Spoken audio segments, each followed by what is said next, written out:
lao ý lao thân văn phục học ta la con đồng cùng hò nhà senแต่lao hóa thêm kịchที่ไม่ลบหลู่อยู่กันสู้ใจยังลบต้องลบบ่วันใจอยู่แห่งใดตายไปสาระเสรีลาวก้าวสู่ลาวเสรีอยู่ในจุดซุ่มพญาอุนสนานิกรผู้นำเสรีลาวภาคที่10ในความบอกเราของทานครั้งนี้เป็นข้อสำคัญและตื่นเต้นและทุกคนก็มีความดีอกดีใจที่ได้มีหน้ามีตานำโลกเสรีที่ต่อสู้ชนะสงครามโลกครั้งที่2พระทานกล่าวว่าเมื่อข้าพเจ้าฮู้ว่าญี่ปุ่นกำลังเจรจาข้อหยุดยิงข้าพเจ้าก็นึกถึงคำเว้าของท่านเตียงสิริคันในครั้งสุดท้ายที่เราพบกันว่าฝ่ายสัมพันธมิตรโดยเฉพาะชาวอเมริกัน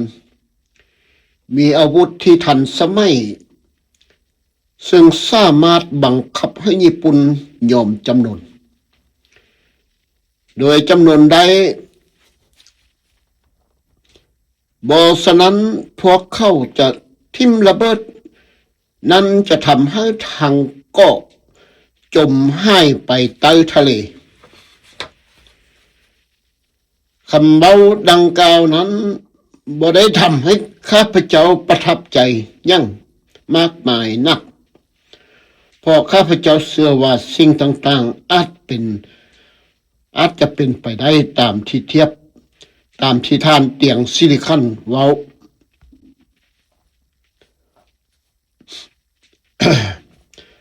สำหรับตัวข้าพเจ้าเองซึ่งเคยต่อสู้กับกองทัพญี่ปุ่น7กองพันในพม่าที่ถูกโจมตีโดยอังกฤษและถอยล่นเข้ามาในประเทศไทยและความจริงในอินโดจีนของฝรั่งเศสรู้ดีว่ากองทัพญี่ปุ่นยังคงแข็งแกร่งและจะบ่ยอมแพ้ง่ายๆความจริงที่ว่านั้นข้าพเจ้าต่อสู้กับกองกำลังญี่ปุ่นที่มาจากพม่าอย่างหนักหน่วงเป็นพิเศษนั้นบ่แม่นเพราะข้าพเจ้ายิงพย่ององค์ในการต่อสู้กับพวกเขาแต่เป็นเพราะเมื่อเฮาพบกันเมื่อเดือนก่อนที่สกลนครกองบัญชาการสูงสุดของขบวนการเสรีไทยในกรุงเทพได้สั่งให้ข้าพเจ้าสร้างความเสียหายให้กับญี่ปุ่นให้ร้ายที่สุดเท่าที่จะเป็นไปได้แต่ในลาวนั้นมีป่ามากกว่าหลายกว่าในขณะที่ในประเทศไทยมีประชากรหน้าแน่นกว่าและพวกเขาบ่ต้องการให้ประเทศไทยกลายเป็นสมรภูมิบ่อนลบนี่หมายความว่าเฮาต้องปล่อยให้กองกำลังญี่ปุ่นเคลื่อนทัพไปยังลาวและอินโดจีนของฝรั่งเศสให้มีการสู้รบเกิดขึ้นก็ควรจะเป็นอยู่ในดินแดนลาวหลายกว่าในประเทศไทยกล่าวให้ชัดเจนยิ่งขึ้นหากจะต้องมีคนตายก็ควรจะเป็นคนลาวหลายกว่าคนไทยคำสั่งเหล่านี้ทำให้ข้าพเจ้าลังเลใจอย่างมากมาย เพราะว่าบ่สบายใจเพราะยานคนลาวลมหายตายจากย้อนสงครามกับญี่ปุ่นนี้อย่างไรก็ตามข้าพเจ้าได้ออกคำสั่งให้หยุดการปูพรมบนถนนปูยางปูปะตักตะปูทนถนนและหยุดการวางทิ่มระเบิดแม่เหล็กอยู่ในบนท้องถนนเพื่อสกัดกั้นพาหนะของญี่ปุ่นเพื่อให้พวกเขาสามารถเดินทางต่อไปอย่างเวียดนามได้ล่ายที่สุดเท่าที่จะเป็นไปได้ในเวลาอันสั้นๆที่สุดในขณะเดียวกันข้าพเจ้าได้สั่งให้ขนของข้าพเจ้าไปเป็นไปนับจำนวนสะพานในขั้วไม้และขั้วเหล็กระหว่างมุกดาหารและอุบลราชธานีในทิศทางหนึ่งและระหว่างมุกดาหารและอุบลราชธานีในอีกทิศทางหนึ่งโดยทางซ่องเส้นทางอยู่ระหว่างสถานีรถไฟและแม่น้ำคลองเกี่ยวกับการเดินทางไปยังตำบลสานุมานนั้นเฮามีเรื่องราวที่น่าสนใจมากมายที่จะเล่าให้ทานฟังไม่ขมว่าเราให้ข้าพเจ้าผู้สัมภาษณ์ฟังหลังจากอ่านจดหมายจากกัปตันดูบอนเน็ตแล้วข้าพเจ้าก็สั่งให้ลูกน้องเตรียมอาหารและเตรียมการเดินทางกลับไปยังคันตะจันอย่างไวว่าเพื่อให้ไปถึงที่นั้นภายในวันเดียวกันคำสั่งให้เตรียมตัวออกเดินทางทำให้ลูกน้องของข้าพเจ้าบ่พอใจอย่างมากมายและก็เป็นเช่นนั้นแท้ๆเพราะเราเดินมาแล้วทั้งวันทั้งคืนวันแห่งอิสรภาพใหม่สำหรับประชาชนลาวและยุคสมัยของญี่ปุ่นกำลังจะสิ้นสุดลงแล้วพญาอุณสนนิกรกล่าวสำหรับสาธารณรัฐลาวที่เป็นเอกภาพข้าพเจ้าจำได้และข้อแก้ไขเพิ่มเติมหากข้าพเจ้าจำบ่ได้หรือจะเฮ็ดได้เมื่อเฮาไปถึงจุดหมายปลายทางเฮาหวังว่าจะได้พักผ่อนแต่กลับได้รับคำสั่งให้เดินทางต่อไปแทนลูกน้องของข้าพเจ้าบ่พอใจและต้องการพักอยู่ที่ตำบลสานุมานจักหน่อยหนึ่งประมาณ1 วันก่อนที่จะเดินทางกลับไปยังบ้านขั้นทจันทร์ในสถานการณ์เช่นนั้นข้าพเจ้าจึงบอกว่าไผ่ที่ยากพักก็พักได้และเมื่อฟื้นกำลังแล้วพักผ่อนแล้วก็คอยตามมาแต่สำหรับข้าพเจ้าแล้วข้าพเจ้าจำเป็นต้องเดินทางไปทันทีเพื่อไปถึงสกลนครให้ไวที่สุดเท่าที่จะเป็นไปได้พอฝรั่งเศสแจ้งให้ข้าพเจ้าทราบว่าญี่ปุ่นกำลังจะยุติสงครามและข้าพเจ้าต้องการตรวจสอบว่าเรื่องนี้เป็นความจริงหรือบ่และต้องการฮีบไปเพื่อคว้าชัยชนะซึ่งเป็นเป้าหมายของการต่อสู้เพื่อปลดปล่อยลาวของเฮา ไพ่ก็ตามที่ยากนอนพักที่นั้นที่นี้ก็นอนได้แล้วคอยไปรอถ้าข้าพเจ้าที่ใครคันทสานขั้นทสานทันทีที่พวกเขาได้ยินว่าญี่ปุ่นกำลังจะตกลงยุดสู้รบลูกน้องของข้าพเจ้ากดห้องขึ้นออกมาว่าถ้าเป็นเรื่องจริงพวกเขาทุกคนจะไปด้วยกันไปนำกันนำทุกคนและทุกคนต่างก็มีใบหน้ายิ้มแย้มแจ่มใสทุกคนลืมความอิดเมื่อยล้าไปหมดสิ้นหัวหน้าหมู่บ้านและภรรยาขอให้ข้าพเจ้าอยู่ร่วมพิธีบาซี่สู่ขวัญก่อนที่จะจากไปพวกเขาบอกว่าเคยได้ยินเรื่องเล่าของข้าพเจ้าแต่บอกเคยเห็นหน้ามาก่อนแต่ข้าพเจ้าต้องปฏิเสธโดยบอกว่ามีเวียกงานสำคัญที่ต้องไปทำทันทีหัวหน้าหมู่บ้านกล่าว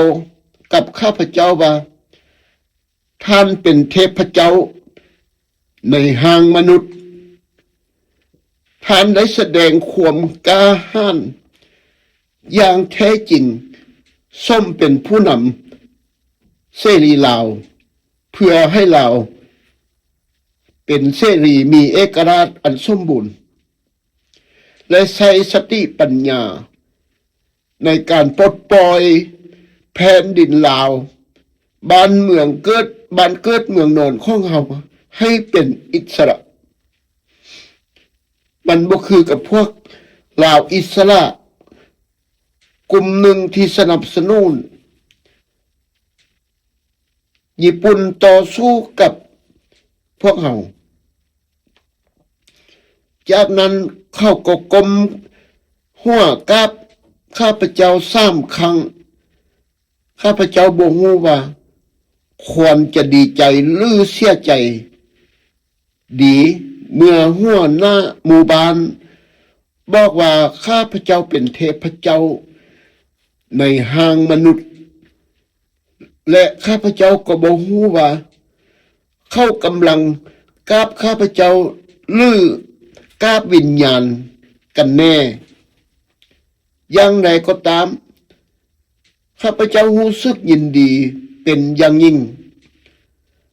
คำสมซอบความหักไม่ตรีและเคารพนับถือของห้องหัวหน้าหมู่บ้านทำให้ข้าพเจ้ามีความสุขมาจนถึงทุกวันนี้แม้ว่าพวกเขาจะได้ลาโลกนี้ไปข้าพเจ้าก็ข้อจดจำความดีของหัวหน้าหมู่บ้านและประชาชนในกลุ่มของเขาเจ้าเขาจะบอกว่า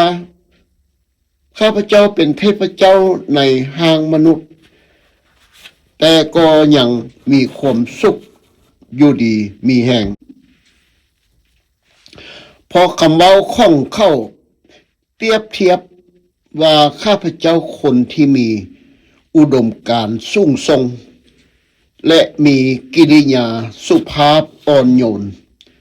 บ่ทะเยอทะยานบ่อวดองค์โฆษณาว่าดีเด่นแต่ท่านเป็นคนสุภาพอ่อนโยนแท้ๆอันนี้แม่นหัวหน้าหมู่บ้านได้กล่าวให้ข้าพเจ้าได้ยินซึ่งเป็นคนที่บ่มีความทะเยอทะยานส่วนตัวหลังจากที่เฮาเตรียมอาหารกลางวันเสร็จเรียบร้อยแล้วโดยได้รับค ความสวยเหลือจากผู้สวยหัวหน้าหมู่บ้านและภรรยาเขาก็ออกเดินทางแต่เสาตูเมื่อมาถึงที่พักระหว่างทางเขาก็หยุดพักคู่หนึ่งพักหนึ่งตอนนั้นแดดกำลังแห้งเจิดจ้าวเขาจึงหับประทานอาหารทานเลื่อมอินทรีย์เชียงใหม่มีมักแอปเปิลหรือเป็นมักไม้มักขนาดอยู่หน่วยหนึ่งซึ่งเข้าแบ่งให้เพื่อนๆกินด้วยกันที่พักนั้นมีชายเท่าแก่คนหนึ่งอยู่ก่อนแล้วเขาจึงแบ่งอาหารที่เขามีให้เข้ากินด้วยตามธรรมเนียมเมื่อเขาพักผ่อนเพียงพอแล้วเขาก็ออกเดินทางต่อและชายแก่คนนั้นก็เดินทางไปกับเขาด้วยเขาเดินทางต่อไปเรื่อยๆและหลังจากนั้นบ่นานเขาก็ได้ยินชายแก่คนนั้นห้องทางจมว่าโอ้ยกันดานแท้ๆทุกข์ยากแท้ๆลำบากแท้ๆการเดินทางนี่นะเพราะว่าผู้เกี่ยวก็อายุแก่แล้วท่านเลื่อมอินทรีย์เชียงใหม่จึงถามเข้าว่าเขาเฮ็ดหยังที่ว่าได้มิดไปซึ่งได้มีความโศกเศร้าขนาดนั้นสำเร็จแล้วหลังจากนั้นแล้วสายแก่คนนั้นตอบว่าเขาบ่ได้มีหยังได้เฮ็ดหยังเสียหายแต่ก่อนที่เขาจะมาที่นี้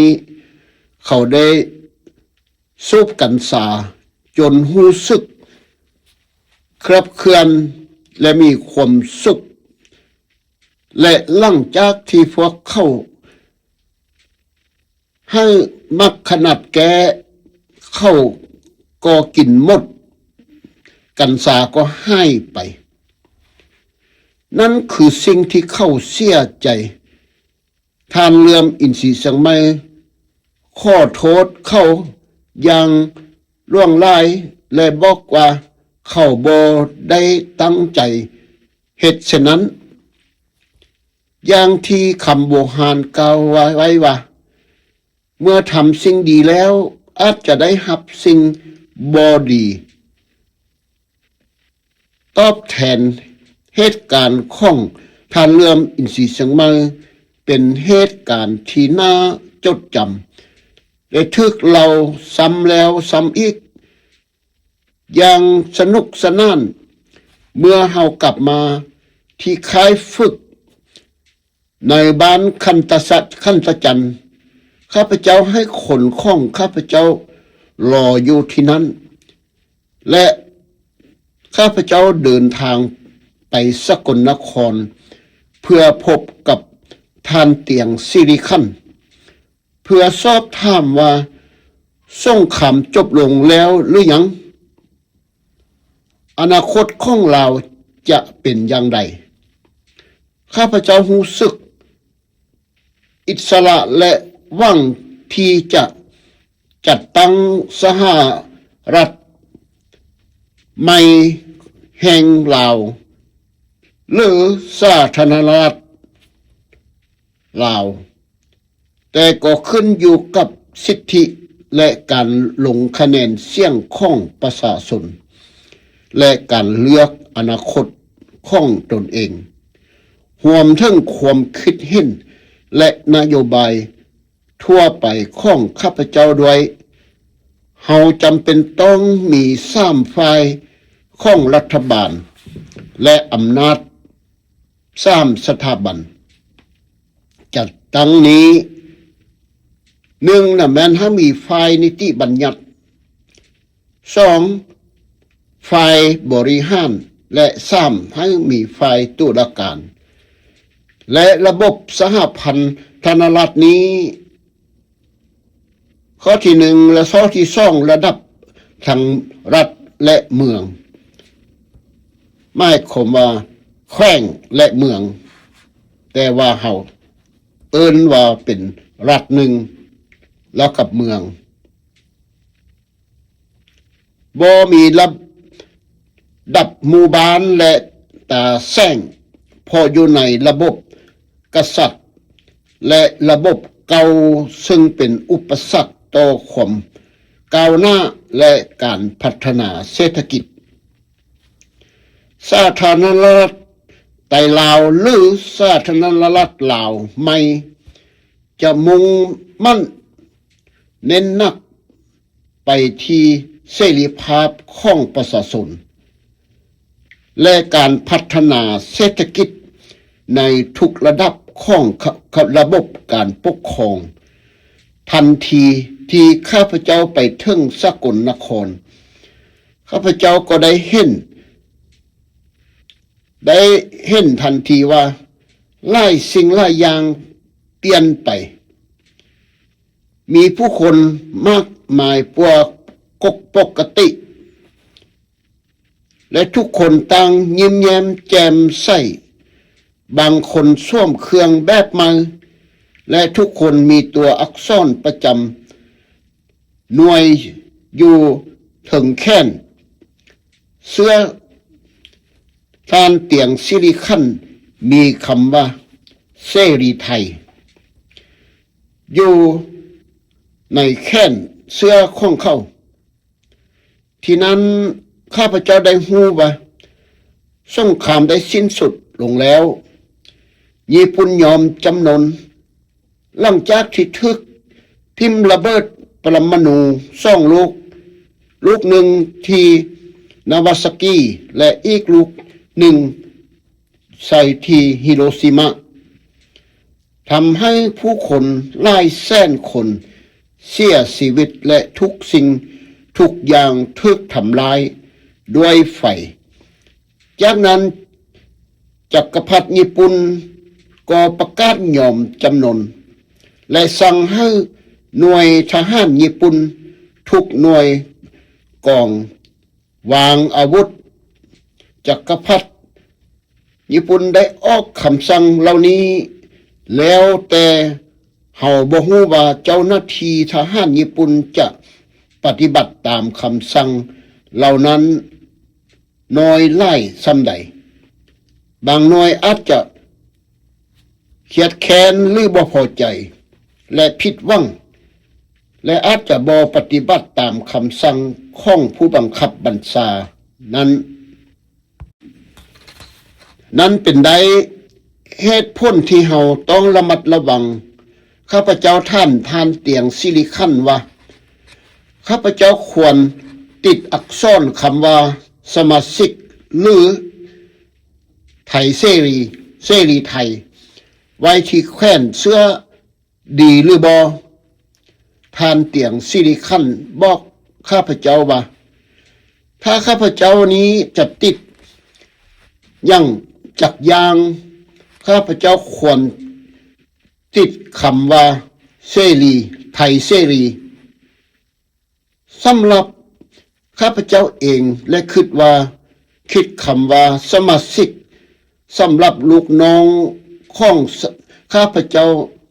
แต่การใช้คำว่าเสรีไทยนั้นบ่เหมาะสมสำหรับข้าพเจ้า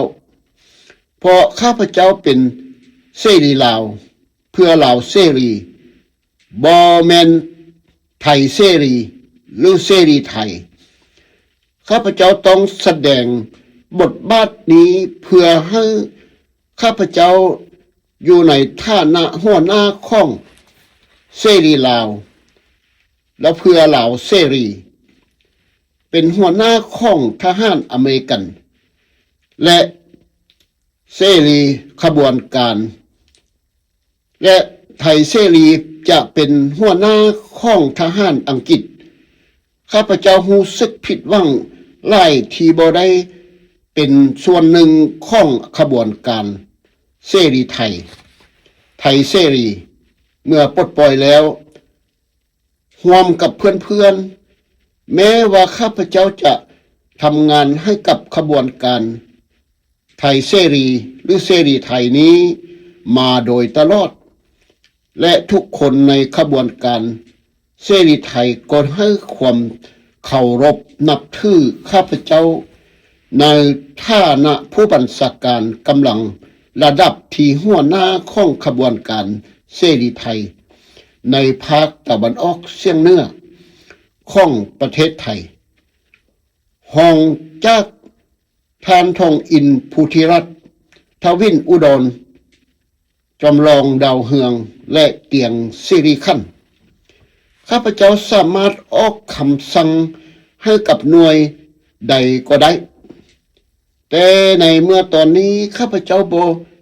แม่นหัวหน้าของขบวนการไทยเสรีแล้วสถานการณ์ของข้าพเจ้าคือหยังกันแน่ก่อนหน้านี้เราเคยทำงานให้กับทั้งชาวอเมริกันและชาวอังกฤษมาแล้วตอนนี้ละเมื่อสงครามสิ้นสุดลงข้าพเจ้าได้รับแจ้งว่าข้าพเจ้าอยู่ฝ่ายอเมริกันเพียงฝ่ายเดียวซึ่งเป็นเหตุผลเพียงพอที่จะทำให้ข้าพเจ้าบ่พอใจตัวเองในและเพื่อนๆกลุ่มเสรีไทยข้าพเจ้ารู้สึกว่าเพื่อนๆลอกลวงข้าพเจ้าในสถานการณ์เช่นนี้ข้าพเจ้าจะรายงานต่อเจ้าหน้าที่ในกรุงเทพได้อย่างไรข้าพเจ้าได้รับมอบหมายงานลับๆให้มาทำงานร่วมกับกลุ่มเสรีไทยแต่หลังจากนั้นข้าพเจ้าก็กลับบ่ได้เป็นสมาชิกกลุ่มเสรีไทยแต่ต้องเป็นสมาชิกกลุ่มเสรีลาวแทนในฐานะผู้ก่อตั้งกลุ่มเสรีลาวคนทำอิฐสำหรับภารกิจของอเมริกาสิ่งเหล่านี้ทำให้ท่านรู้ว่ากลุ่มลาวอิสระและกลุ่มเสรีลาวนั้นมีภารกิจที่แตกต่างกันอย่างสิ้นเชิงอีกสิ่งหนึ่งที่ข้าพเจ้าอยากจะแบ่งปันให้ท่านได้จดจำไว้ท่านได้กล่าวต่อข้าพเจ้าเพื่อว่าท่านจะสนใจเหตุการณ์ระหว่างชาวอเมริกันและชาวอังกฤษข้าพเจ้าพักอยู่ที่สกลนครแล้วก็ไปที่ค่ายฝึกผู้พานเพื่อทำการตรวจสอบอาวุธและรายงานค่าใช้จ่ายของแต่ละหน่วยเพื่อเฉลิมฉลองชัยชนะอันยิ่งใหญ่ของเฮาทันทีที่ข้าพเจ้าไปถึงสกลนครข้าพเจ้าก็เห็นได้ทันทีว่าหลายสิ่งหลายอย่างเปลี่ยนไปอย่างมากมายมีผู้คนหลายปกติและทุกคนต่างยิ้มแย้มแจ่มใสบางคนสวมเครื่องแบบทหารใหม่และทุกคนมีอักษรประจำหน่วยติดคออยู่ที่แขนเสื้อผ่านเตียงซิลิคันมีคำว่าไทยเสรีติดอยู่ที่แขนนั้นหมายความว่าจากกลุ่มเสรีไทยแล้วมาเป็นไทยเสรีที่นั้นเองที่ข้าพเจ้าได้รู้ว่าสงครามได้สิ้นสุดลงแล้วและญี่ปุ่นได้ยอมจำนนหลังจากผ่านไป2 ปีที่นั้นข้าพเจ้าได้รู้ว่าสงครามสิ้นสุดลงแล้ว ญี่ปุ่นยอมจำนนหลังจากที่ระเบิดปรมาณู2 ลูกทิ่มลงมา ลูกหนึ่งที่เมืองนาวาซากิและอีกลูกหนึ่งที่เมืองฮิโรชิมะและผู้คนหลายหมื่นพันคนหลายแสนคนเสียชีวิตและทุกคนทุกอย่างทุกสิ่งทุกอย่างถูกทำลายด้วยไฟข้าพเจ้าได้กล่าวซ้ำเรื่องนี้อีกครั้งในเหตุการณ์ความขัดแย้งระหว่าง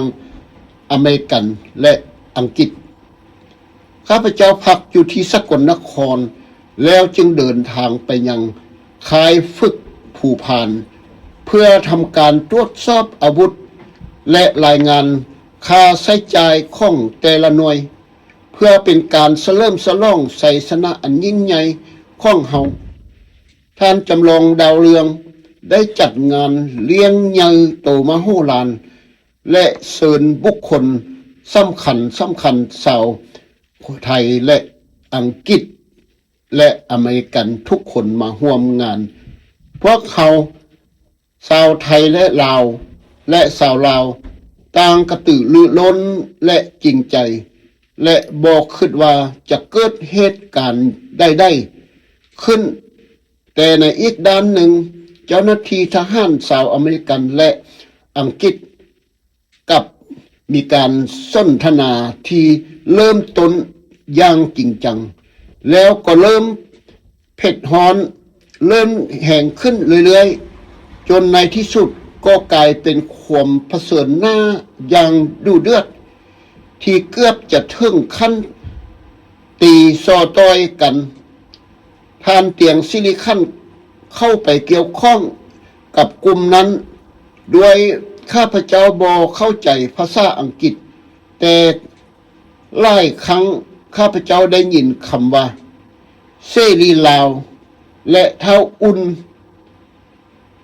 ข้าพเจ้าเริ่มสงสัยแล้วหลังจากที่เฮาแยกชาวอเมริกันและเอาอังกฤษออกจากกันแล้วท่านเตียงก็อธิบายว่าห้อยโถชาวอังกฤษได้ถามนายทหารอเมริกันอย่างมีท่าทีโต้แย้งอย่าว่าพวกเข้ามาเฮ็ดหยังอยู่ที่ประเทศไทยนายทหารอเมริกันตอบว่าพวกเขาบ่ได้เฮ็ดหยังในประเทศไทยแต่พวกเขาอยู่ที่ลาวกับเท้าอุ่นสนานีก่อนลือเขือขั้นใส่ณเวียงจันทน์ผู้นำข้องขบวนกันลาวเสรีลาวเพื่อให้ลาวเสรีมีเอกราชของลาวนั่นเอง